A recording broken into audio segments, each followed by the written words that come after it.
I used to think nothing in this world could shake me, not after everything I've carried. But the day my own son tried to sign my life away, as if I were a burden he could file paperwork on, something in me split clean open. It wasn't anger. It was clarity. A line I should have drawn years ago finally lit up in front of me, sharp as a blade. Tell me in the comments if life has ever pushed you to draw a line you never thought you'd need. They were rolling me toward the intake desk at UW Medical Center when the nurse leaned close, her tone barely above a breath. You need to say no.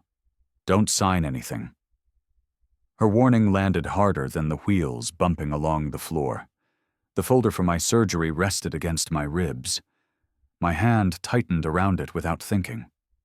Something was off, and I couldn't name it yet. Evan's voice came from behind before I could ask the nurse what she meant. Dad just let me handle it. I already signed. Those words drained the room of whatever steadiness I had left. Signed what he didn't miss a beat. It's just the post-op supervision form. Standard stuff. One of the reception staff looked at me longer than usual. Mr. Hale, I need to confirm a few things. Your full name, today's date, why you're here. Her tone was careful, as if she expected me to slip on one of the answers. A pulse of frustration tried to rise, but I pushed it down. For years, I'd trained myself to choose calm over confrontation. No point causing a scene when I didn't know the full picture. So I answered everything clearly, kept my breath steady, let them finish their checks. A supervisor joined in, holding a stack of documents. Mr. Hale, before we proceed, please confirm you're aware a petition for emergency medical guardianship was filed this morning. My feet planted themselves. The sounds around me flattened. I didn't file anything. He lifted the top sheet. My name stared back my handwriting, except not. The slant off the spacing cramped. Whoever forged it didn't know I always leave a breath of space before the last letter. Evan's jaw tightened. Dad, it's just temporary. You've been stressed. I'm trying to protect you. That word hit harder than it should have. But decades of responsibility had taught me to hold steady. The supervisor hovered, waiting for a reaction, shoulders braced for conflict. I gave him none. A small nod, nothing more, an acknowledgement that this situation existed, not that I agreed with it. The door to the consultation room closed behind me, muffling the noise from the hallway. A chair waited across the table, and the coordinator pointed toward it without ceremony. Please explain exactly what happened, she said. The recounting felt mechanical at first. I laid out each step, the nurse's warning, Evan's claim he had signed for me the forged document. Her expression barely shifted, but she took notes, fast tapping the screen with steady rhythm. When I finished, she stood up and stepped out for a moment. A few minutes later, she returned with another woman. This is Renee Alvarez from Social Services, the coordinator said. Renee sat down across from me. No clipboard, no laptop, just a legal pad and a pen. Her gaze stayed steady. Mr. Hale, she said, I'm going to ask a few direct questions. Answer only what you're certain about. Fine. Did you authorize your son to act as your guardian today? No. Did you sign any medical power of attorney this week? No. Have you experienced confusion, memory loss, or disorientation? No. Her pen moved across the page in short strokes. She didn't add unnecessary comments or nods. A professional wall separated her from the situation, but not an unfriendly one, more like she refused to contaminate the facts with extra emotion. Through the glass panel, Evan paced the hallway with his phone pressed to his ear. His voice carried enough to reach the room. He doesn't know what he's talking about, he said to whoever was on the other end. No, I'm not exaggerating.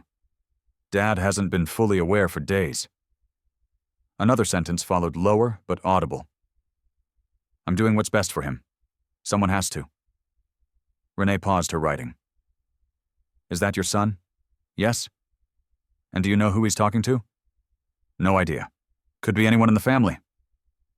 My phone buzzed before she could continue.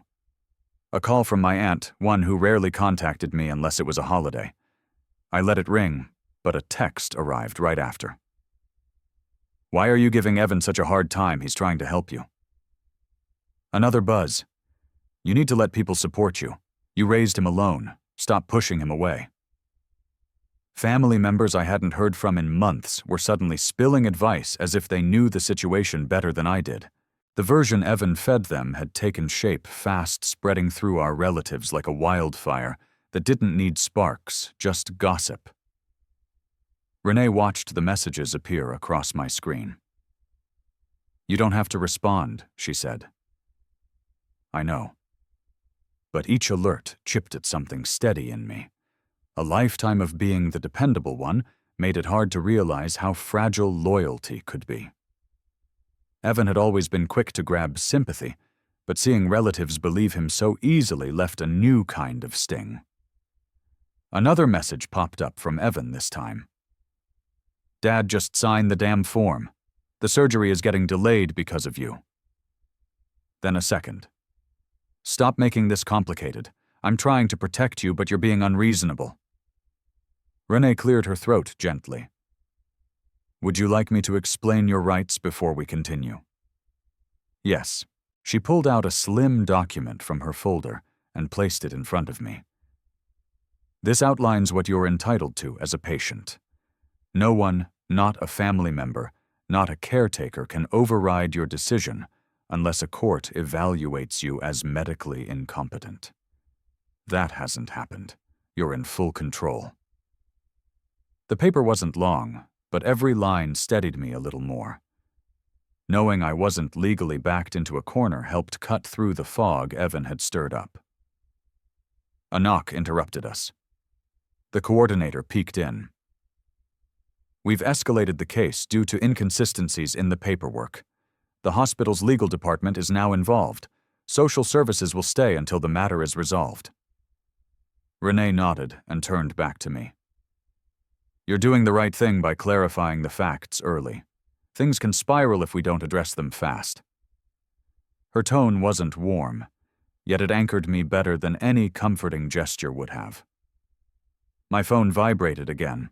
Evan had switched tactics. Dad, let's not drag strangers into this. Just let me handle things. Then if something goes wrong during surgery, you'll wish you listened to me. The pressure tried to climb up my spine, but I pressed my hand flat on the table and held it there. What happens next? I asked. For now, Renee replied, you remain the primary decision-maker. The hospital has frozen the guardianship request until we confirm its legitimacy. But given the circumstances, they'll want further review. And my son. He won't be granted authority until the investigation is done. No decisions will move forward without your consent. Some tension inside my chest eased, but not enough to feel safe. Evan's behavior wasn't a misunderstanding. It had intent behind it. Every instinct told me this wasn't just concern, twisted the wrong way. He had crossed a line with purpose. Renee slid the rights document closer. Keep this with you. It's small, but it might help you stay grounded. Her tone held something faint, maybe not sympathy, but recognition. People in her job saw enough of these cases to understand how fast family could become a threat. A long breath left my body. Not relief, but acceptance. Whatever I thought of as family order had cracked. Not because of one moment, but because years of imbalance had finally tipped over. Renee stood. We'll proceed to the next step soon. Someone will come get you. I folded the document and slipped it into my folder. No part of this felt settled, yet the path ahead had sharpened. What Evan started in that hallway wasn't a misunderstanding. It was something I couldn't undo by staying silent. The staff member handed me a printed packet the moment I stepped back into the holding area. Mr. Hale, this is a copy of the temporary guardianship file currently under review. The first page nearly stopped my breath. A line near the top read, "Patient demonstrates cognitive decline within the past 72 hours.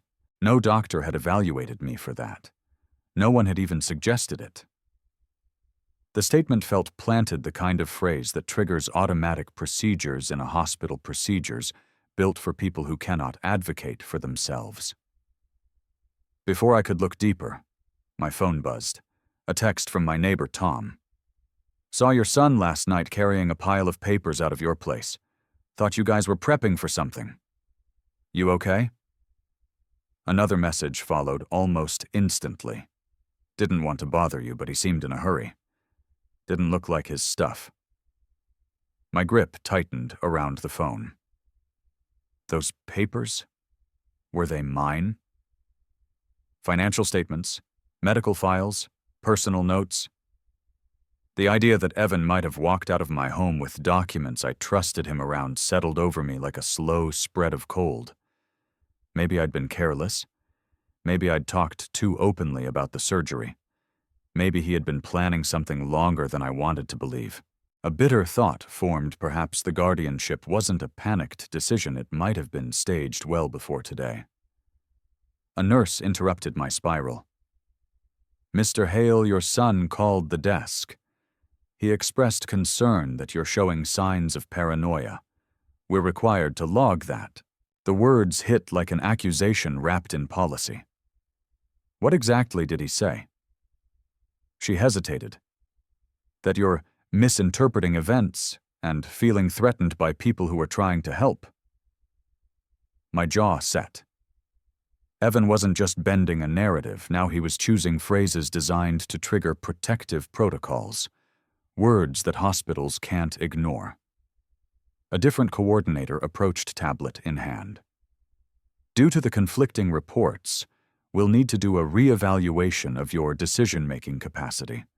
Please stay available this afternoon. Until then, we're limiting your access to certain medical documents." The sentence landed harder than anything all morning. "You're restricting my access." "Temporarily, yes, until we verify everything." So that was it, my own medical file. Something I'd been reading for weeks, suddenly locked. Evan had managed to pull a lever without even being in the room. A tightening sensation moved through my chest. Not panic, but something close to humiliation. A lifetime spent standing on my own 2 feet, now reduced to waiting for someone else to confirm I still had the right to speak for myself. Arguing would only reinforce Evan's claims. "I'll wait," I said. The coordinator nodded and left. I sat down, reached for my phone again, and took a photo of the forged signature from the guardianship packet. The shakiness in my hands steadied once the image saved. A small record, but a record nonetheless. Next, I slid my folder open and tucked the hospital's printed patient rights guide behind my paperwork. After that, a simple swipe pulled up my recording app. Washington State allowed single-party consent. The conversation with social services earlier had been truthful and clear. I saved that audio file under a new name. The last step, updating my email password. Evan had known enough about my routine to guess some of my login patterns. I created a new one, structured around a sentence I'd told myself years ago, something my wife used to repeat: "Stand up before someone stands in for you." With each small action, the fog around me thinned. Not gone, but lifting just enough to see the shape of what Evan was building. A message from him appeared next. "Dad, stop delaying. The evaluation is routine. You're making this harder than it needs to be." Then another. The barrage went on for several minutes, each message more urgent than the last. The tone shifted between annoyance, guilt, pressure, every tactic he'd used since he was old enough to understand the power of dependency. A deep breath steadied the restless part of my mind. This wasn't just a disagreement. He had filed legal documents, carried papers out of my home, called the hospital with fabricated concerns, taken advantage of a vulnerable moment. The afternoon evaluation loomed on the schedule. Its time moved later than originally planned, and administrative delay, according to the coordinator. The shift only added pressure. The longer they waited, the more Evan could push his version of events. A few seats away, someone called out for their family member, but the sound faded into background noise as my thoughts sharpened into something colder, more disciplined. Defensive days were over. This required strategy. A staff member walked past, mentioning the legal team would be ready soon. I nodded slightly, not to them, but to myself. Evan entered the room without knocking, a young attorney trailing behind him with a folder tucked beneath one arm. The expression on Evan's face told me he believed he had already won. Hospital administration needs to move forward with the temporary guardianship, Evan announced. His lawyer added, given the circumstances, it's in the patient's best interest. The shift in tone was different from earlier. This wasn't another covert maneuver. This was a public strike carried out in front of hospital staff and anyone else who happened to be in earshot. I straightened in my chair, hands resting on my knees, not giving Evan or his attorney anything to latch onto. Their confidence filled the room, but I wasn't planning to interrupt or plead. Observing had served me better than reacting all morning. The attorney opened the folder and pulled out a printed note. This was submitted earlier by a medical professional. It states that Mr. Hale demonstrated impaired judgment during intake. He placed emphasis on every syllable, performing for the coordinator and the social worker standing near the door. Renee's brows drew together, but she stayed silent. Evan jumped in. Dad, please don't make this difficult. You're overwhelmed. Let me take over so they can move forward with surgery. It was a line crafted to sound caring, but it landed like pressure disguised as compassion. The coordinator scanned the note and exhaled through her nose. Given the conflicting information, we'll need additional verification. While that happens, we're suspending Mr. Hale's access to certain surgical documents to avoid any conflict between parties. The air around me thinned. I'm being cut off from my own file. Only temporarily, she replied. Until protocol is complete. Evan nodded quickly. See, this is why I stepped in. You can't. I heard you, I said. No need to raise my voice. No point fanning the flames he was feeding. The attorney shifted his weight, clearly prepared for a more volatile reaction. A senior administrator entered the room next, signaling that the matter had escalated beyond a routine dispute. Mr. Hale, we need you to step outside for a moment while we review the documents with your son and his representative. My name on his lips carried the weight of an assessment rather than respect. Am I being removed? It's part of our internal process, he said. I stood without argument. Being forced out of the room in front of my own son, while he positioned himself as the responsible adult, cut deeper than I expected. Years of caregiving, years of making sure Evan had what he needed, years of standing in for two parents when my wife passed. All of it brushed aside in seconds. Even so, anger didn't take hold. Something else did, a tightening, a small coil pulling inward, drawing lines I should have drawn long ago. The hallway outside felt cooler. A nurse pointed me toward the elevator, and I rode down alone, not trusting myself to speak to anyone until the static in my mind settled. The walk to the parking structure took only a couple of minutes, but each step helped sift the noise in my head into something clearer. The car sat where I left it. I opened the back door and lowered myself into the seat, grateful for the stillness there. No eyes on me, no accusations, no officials using my name like a case number. The folder of documents rested on the seat beside me. Flipping it open, I reviewed each sheet slowly. The forged signature, the guardianship application, the suspicious medical note. A timeline began forming, not in dramatic flashes, but in practical, deliberate order. Someone had misled the hospital. Someone had prepared paperwork in advance. Someone had counted on me being too distracted by surgery to notice. Evan hadn't acted in panic. He'd acted in expectation. Calling my old law office crossed my mind, the one that had helped with probate and estate paperwork after my wife died. They knew my history, understood how I worked, and had never pressured me into decisions I wasn't ready to make. My phone sat face down in the cup holder. The screen lit up with another wave of messages from Evan, but I ignored them and opened my contacts instead. The familiar number rang only once. Marcus Jenna's voice came through calm and professional.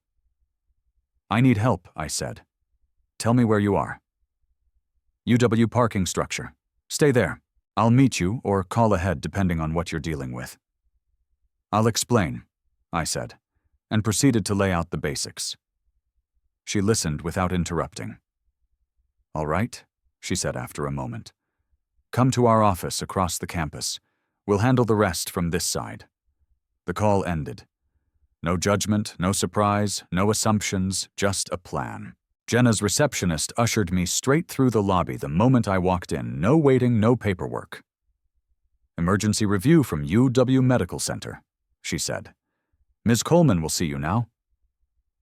Jenna stood as I entered her office. "Marcus, sit. Start from the beginning."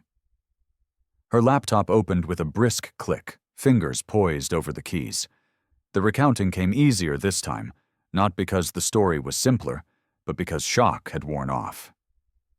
Patterns emerged as the words left my mouth, choices Evan had made, steps he took before I ever reached the hospital that morning. Jenna's typing slowed halfway through.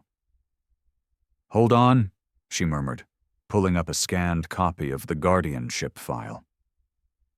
"This medical clearance? Did you visit Fairhaven Family Clinic this month?" "No." "That's what I thought."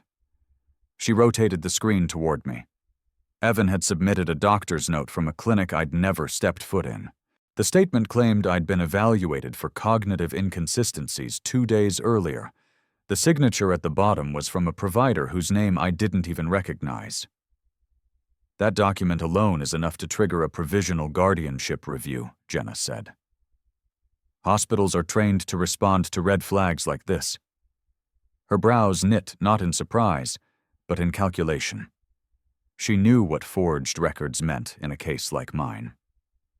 Before she could speak again, her cell phone buzzed across the desk. She checked the caller ID. "UW Compliance Office," she said, picking up. The conversation was brief, mostly the other party speaking. Jenna interjecting with short acknowledgments. When she hung up, she leaned back slightly. "A staff member at the hospital flagged something," she told me. "They believe your son coached intake personnel to add the line about you being not fully lucid." Nothing confirmed yet, but the concern was strong enough to report. The room didn't spin. Nothing dropped. No dramatic jolt. Just proof, cold, solid confirmation that the problem wasn't me. The door opened then, and Renee stepped inside a folder tucked under her arm. "I was asked to bring the social assessment," she said. She passed the file to Jenna, then met my eyes. "Your earlier responses were consistent, stable, and well within normal cognitive function." I wrote that clearly. A breath I didn't know I'd been holding released from my chest. Not relief exactly, more like the weight of misplaced doubt sliding off. Jenna scanned the report. "This helps clarify everything." "Thank you, Ms. Alvarez." Renee nodded once. I wanted to deliver it personally. After she left, Jenna turned to me. "Now we plan. You have 2 options." She raised 2 fingers. 1, stay quiet, let the surgery happen, then go after him later. 2, act, now revoke the temporary guardianship, and block his access to both medical and financial authority. Neither path offered comfort, only responsibility. My gaze drifted to my hands, resting on my knees. For a moment, an old memory surfaced: my wife in a hospital bed. Years ago, tubes, monitors, too many decisions forced on us in too little time. We'd promised each other then no one would ever steer our choices without consent. After she passed, that promise became mine alone to uphold. I straightened. What happens if I wait? He continues building a narrative you can't control, Jenna said. And given what we've already seen, he's willing to bend facts to get what he wants. And if I move now, you take back full authority. It will disrupt his momentum and set legal boundaries he can't cross. Before I could answer, my phone started vibrating non-stop. Notification after notification. Jenna gestured. Check it. Might be relevant. Emails from relatives cluttered the screen. Some questioning whether I was okay. Some expressing worry.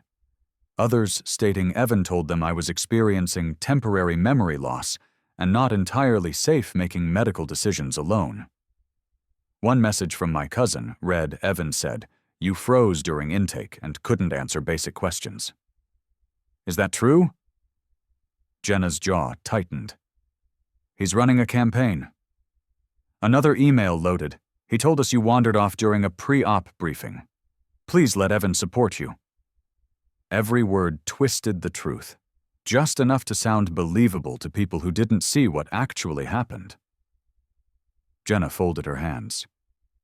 You understand what this means, right? He's escalating.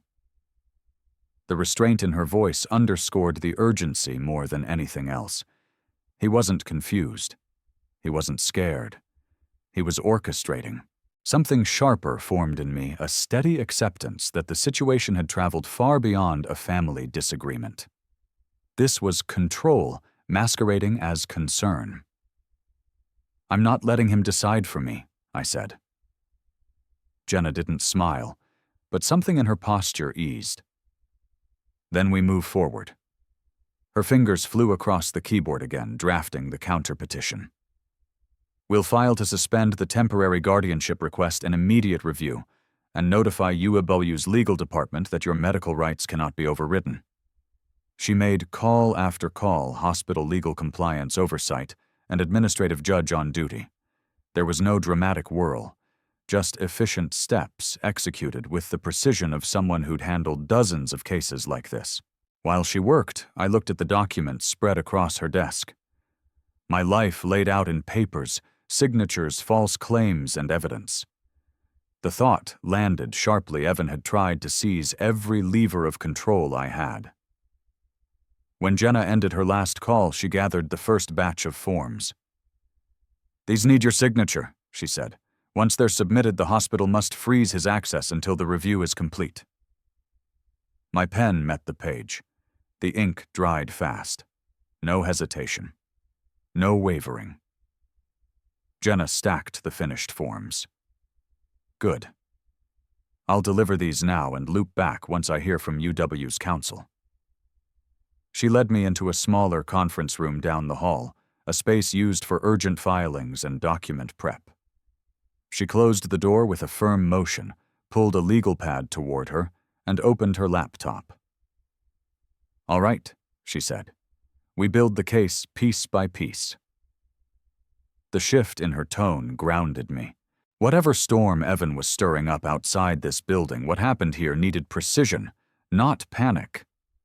My own emotions settled into something level and sharp. Jenna began listing items aloud. First, your verified signature samples. Hand me the ones you photographed. I passed her my phone. Next, every message where Evan pressured or threatened you. We'll sort them chronologically. She slid a clean folder across the table for printed copies. Then we need proof he removed documents from your home. I forwarded Tom's text. This will bolster the timeline, she said. Renee arrived a moment later, her badge still hanging around her neck. I pulled the recording, she said, holding up a flash drive. It shows Mr. Hale answering coherently during the social assessment. You'll want this. Jenna accepted it with a nod. This is exactly what we needed. Renee sat across from me. Marcus, if there's anything else you remember, any detail at all, it matters more than you think. Evan used terms earlier that hospitals react to, I said. Words like paranoid, disoriented, confused. He knew what he was doing, she replied. Those aren't casual claims. Jenna kept moving through the list. Next item, emails sent to relatives. I opened my inbox. Message after message from family members filled the screen, repeating Evan's phrases. Jenna copied each one. He's spreading a coordinated story. This helps us show intent and scope. While she organized the evidence, my phone buzzed again. Evan this time. Dad, I heard you're with lawyers. That's not safe. People will use you. Another message hit immediately. Just be careful. Not everyone wants the best for you. Then someone's been watching the parking lot. Don't trust anyone who approaches you. The unease behind those words wasn't concern. It was strategy, a psychological feint meant to destabilize me. Jenna looked up when she saw my jaw tighten. What now? He's trying a different angle, I said. Let me see. She read the messages and exhaled.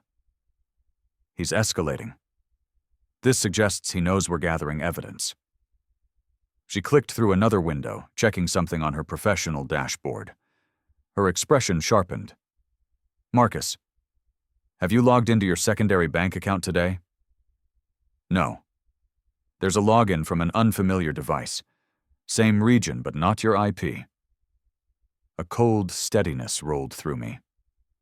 What could he access from there? Potentially your tax records, depending on what's linked. I pulled up the cloud folder where I kept scanned financial paperwork. Several files were missing forms I always kept together. He took them, I said, when Jenna asked. Probably the night my neighbor saw him leaving the house. Her lips tightened. This is no longer a family matter. This falls under financial interference and potential identity misuse. Before she could continue, a staffer knocked lightly on the doorframe. Ms. Coleman Security from UW called. They said there's someone lingering around Mr. Hale's car. They moved the individual along, but thought you should know. Renee exchanged a glance with Jenna. That's enough to justify a legal protection notice, Renee said. Jenna didn't hesitate. We're filing it now. She drafted a request instructing UW to limit Evan's access to all records connected to me, medical, administrative, and procedural. As she typed, she said, "This stops him from pulling internal notes or influencing staff descriptions." Renee added, "And it gives the hospital justification to route all conversations through legal." My phone buzzed again. Evan. Just remember, I'm the only one who knows what's really happening. Another message, they're turning you against your own family.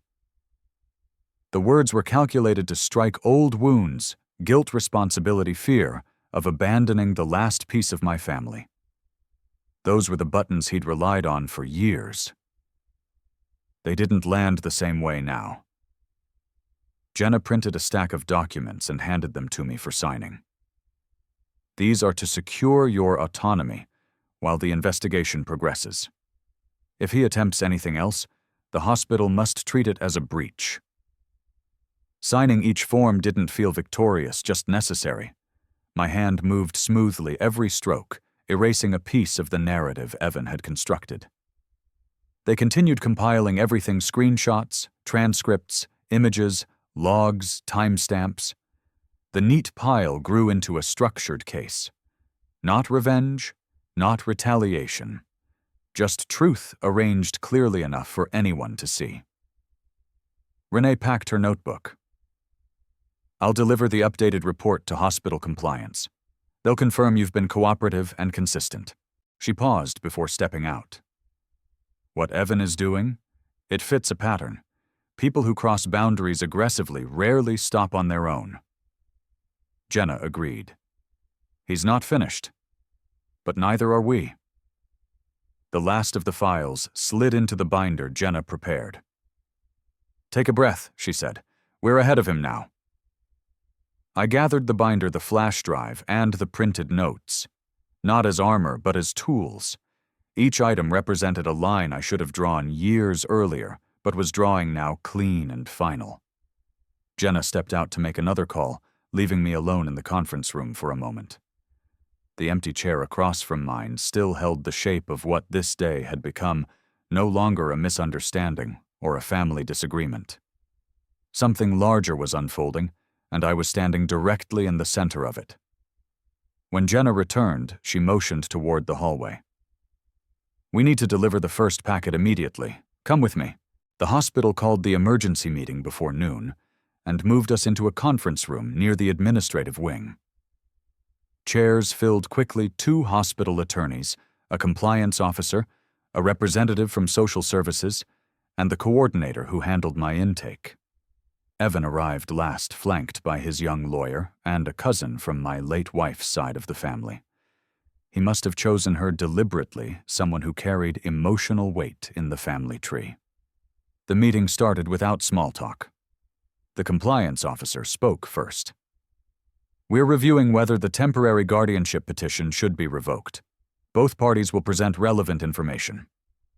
Evan's lawyer immediately projected a video onto a monitor. The footage showed me stepping out of the waiting area earlier that day. My stride faltered for half a second fatigue after fasting for surgery, but the clip framed it as instability. Evan leaned forward. "This is what I've been talking about. He's not steady. He shouldn't be making major medical decisions." My cousin whispered Marcus. "When did this start? You didn't mention any of this." The shift in her tone said enough she believed it. Or at least wondered if she should. The video replayed a second time. 2 seconds of imbalance stretched into a diagnosis that didn't exist. Before I could respond, Evan pushed harder. "He's been forgetting things for years," he said. His lawyer nodded as if they'd rehearsed it. Trauma-related memory decline isn't uncommon after losing a spouse. That accusation struck deeper than anything so far. Saying I grieved poorly was one thing, suggesting my reaction to my wife's death made me incapable crossed a line so cleanly it nearly took the air from my lungs. Hands clasped together under the table, I kept still. Not passive, just still. Responding too fast would only validate their narrative. The coordinator asked Evan's lawyer, "Do you have medical documentation supporting this claim?" "We're in the process of obtaining it," he said. Meaning no. Jenna stepped in with a measured tone. "Before we entertain speculative claims, we need to address the fabricated record used in the guardianship request." She held up a folder. "This medical clearance came from Fairhaven Family Clinic. I contacted them this morning. They confirmed the provider's signature was forged, and Mr. Hale has never been a patient." The room stilled. Evan's lawyer's expression tensed. "That can't be confirmed without we have the clinic's written statement," Jenna cut in, sliding the document across the table. "This alone invalidates the guardianship request." All eyes shifted toward Evan. He blinked twice, then said, "I only submitted what the clinic gave me." "Which clinic?" Jenna asked. "The one near Dad's place." "What's its name?" He didn't answer. The compliance officer cleared his throat. "Mr. Hale, do you want to add anything?" Renee, who had remained silent until now, placed her assessment folder on the table. "I conducted a social evaluation yesterday.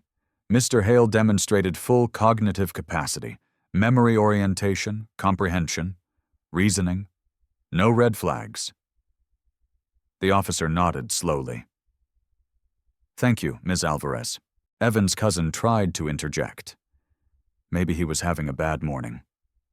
"Trauma," Renee responded before Jenna could. The evaluation was thorough. Trauma does not equate to incompetence. Eyes returned to Evan. He shifted in his chair. "People can hide things. Dad never tells anyone when something's wrong." The argument landed flat. Even his lawyer avoided echoing it. The compliance officer asked, Why did you coach the intake nurse to note confusion? A staff member reported you insisted they add certain phrasing. Color drained from Evan's face. That's a misunderstanding. I was trying to help them understand he'd been overwhelmed lately. The officer pressed. Did he tell you he was overwhelmed? Well, no, but did he appear disoriented when he arrived? No, but then why did you frame him that way? Evan looked between the faces around the table. Hospital, staff, legal counsel, relatives, none backing him now. The confidence he carried in earlier meetings collapsed piece by piece. Please, step out of the room, the officer said. We need to speak with you separately. His lawyer protested. He has a right to. This is a compliance inquiry, the officer replied.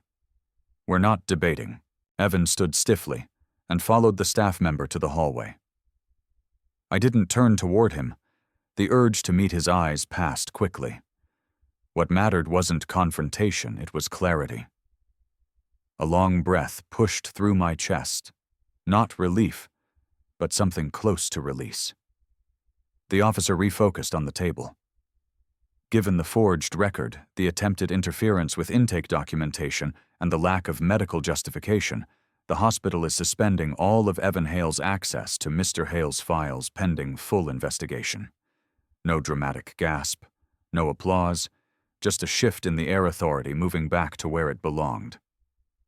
Jenna leaned slightly toward me. This is what truth does, she said under her breath. Not a victory speech. Just a fact. The officer wrote the final note on his form. We'll notify both parties officially by end of day. I nodded once. Fingers curling loosely around the edge of my folder lighter, now not because the problem was gone, but because it had shape definition and a boundary drawn firmly around it. The meeting moved on to procedural steps. By then I was simply listening steady, absorbing each detail for the next phase. The hospital's legal records office was 2 floors above the administrative wing. A staff member walked me there without comment, holding a clipboard pressed to her side. She stopped at a door marked for authorized personnel and nodded for me to enter. Jenna was already waiting with a stack of forms laid out. Marcus, these finalize your medical and financial authority. Read each section and sign where I marked. The pen felt heavier than usual, not from fear, but from everything that led to this moment. Years of stepping aside, years of telling myself Evan needed room. Years of believing responsibility meant self-erasure. Each signature required confronting pieces of that history. Halfway down the second page, a familiar ache surfaced, the quiet guilt that had shadowed me ever since Evan lost his mother. I'd tried to be 2 parents at once, tried to cushion every fall. That effort slowly turned into a pattern he reached. I yielded. I'd mistaken sacrifice for love, and he'd learned how to twist that pattern until it bent entirely in his favor. The thought stung, but I kept signing. Jenna didn't interrupt, only offered the next page as soon as I finished the last. These documents reestablish your full decision-making rights. The hospital will implement them immediately. When the final sheet slid across the desk, my name flowed onto the line in one unbroken motion. A staff attorney stamped each form. Mr. Hale, from this point forward, you are the sole party authorized to make medical or financial decisions on your behalf. No petition can override this without extensive review. The stamp echoed faintly, but the real impact came from knowing the struggle wasn't an ongoing negotiation anymore. As the attorney left, my phone buzzed again and again. Evan's number filled the screen. First message, Dad, I messed up. I shouldn't have pushed so hard. Then you don't understand what people were telling me. I was scared. Then I'm your son. You owe me a conversation. Followed by fine. If you believe strangers over your own family, that's on you. Another came seconds later. Please, just talk to me. Don't shut me out. The cycle: apology, excuse, accusation, desperation played out in rapid succession. A pattern I knew too well. The pressure in those words once dictated every response I made. Not today. I watched the messages stack for a few breaths, then placed the phone face down on the table. Jenna observed. "You don't have to reply." I know I said. No anger, no triumph. Just a decision. She gathered the papers. "You're done here. Go home, or go back to your room if you're still scheduled for surgery. Let the investigation finish on its own." The hallway outside felt different somehow, as if something had shifted beneath the surface, though nothing visible had changed. I crossed the hospital's small courtyard garden on my way out. Stone paths, a few benches, people reading or murmuring into phones. Moving through it, the tension in my shoulders eased. No persona to anchor, no role to perform, no expectation to be the endlessly patient father. For the first time in years, the absence of that weight felt real. Recovery from surgery over the next weeks demanded far less from me than recovering from the rest. Returning to Boeing brought a steadiness I hadn't known. I was missing the hum of machinery, co-workers who greeted me without suspicion, tasks grounded in skill rather than emotional negotiation. Work didn't numb anything. It simply gave direction. Evan sent messages, some apologies, some explanations, some attempts to pull me back into the old dynamics. None received an answer. Relatives reached out, 2 tentative texts, half-formed check-ins, once they learned the truth through Jenna's filings and the hospital notices. Their tone carried embarrassment. They'd backed him without knowing the facts. I replied only briefly. No lectures, no blame. Life didn't return to normal, but something steadier emerged, less reactive, more deliberate. A month later, I signed a lease on a small Queen Anne apartment. Not a retreat, just a place that belonged fully to me. A few boxes lined the wall, records, photographs, my wife's letters, decades of Boeing manuals. Only what mattered. On a Saturday, I opened the metal lockbox, where I kept legal papers. Newly signed documents slid in alongside the old titles, certificates, insurance forms, the guardianship reversal. Nothing dramatic, just maintenance of the life that had always been mine. The lid clicked shut with a clean, final sound. I walked to the window, unlatched it, and pushed it open. Air moved in, nothing symbolic, simply present. Then I turned back to the small table where some bills and a half-finished form waited. There was still work to do,